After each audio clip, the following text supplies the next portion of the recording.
Réunis en sommet extraordinaire le 8 janvier 2025 à Dar es Salaam en Tanzanie, les chefs d'État de la communauté de développement de l'Afrique australe et de la communauté des États d'Afrique de l'Est appellent à un cessez-le-feu immédiat et un arrêt des combats dans l'Est de la RDC. Depuis la prise de la ville de Goma en janvier 2025 par la coalition politico-rebelle AFC M23, soutenue par le Rwanda, a occasionné de nombreux dégâts et des pertes de vies humaines. L'ONU parle d'au moins 3000 morts et un nombre très élevé de blessés. Les dirigeants des blocs ont également appelé à la réouverture des accès stratégiques pour acheminer sans entrave de l'aide humanitaire aux personnes dans le besoin. En effet, depuis les violents combats du 26 janvier 2024, la ville de Goma est quasiment coupée du reste du pays.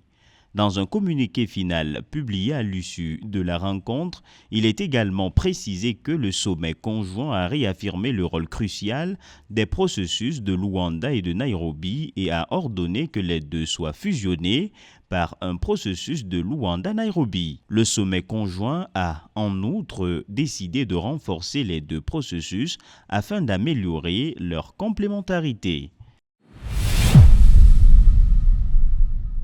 Afin d'améliorer selon l'efficacité commerciale et l'intégration régionale, la communauté de développement de l'Afrique australe, dans le cadre du programme de facilitation des échanges, a lancé le 5 février 2025 un rapport d'étude sur le temps de main levée le long du corridor commercial régional nord-sud de la SADC. Outil mondialement reconnu, ce rapport permet de mesurer le temps nécessaire aux marchandises pour circuler dans la chaîne d'approvisionnement, y compris les processus de dédouanement. Cette étude constitue la première analyse complète du corridor nord-sud, une route commerciale essentielle reliant les principaux ports maritimes et postes frontières de la région. La recherche coordonnée par le secrétariat de la SADC s'étend au port de Durban en Afrique du Sud, au poste frontière de Kasum-Balesa en Zambie, couvrant les points de transit cruciaux tels que Bethbridge et le poste frontière à guichet unique de Chirundu.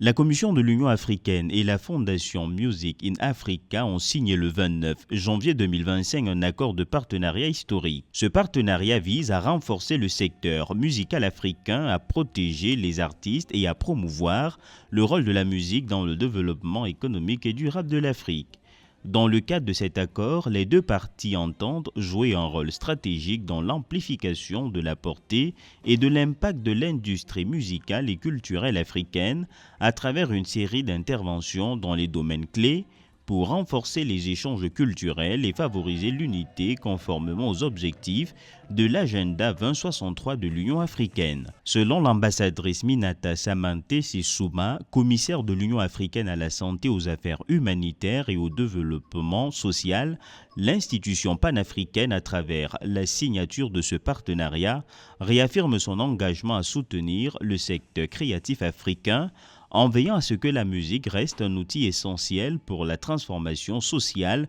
le progrès économique et la diplomatie culturelle.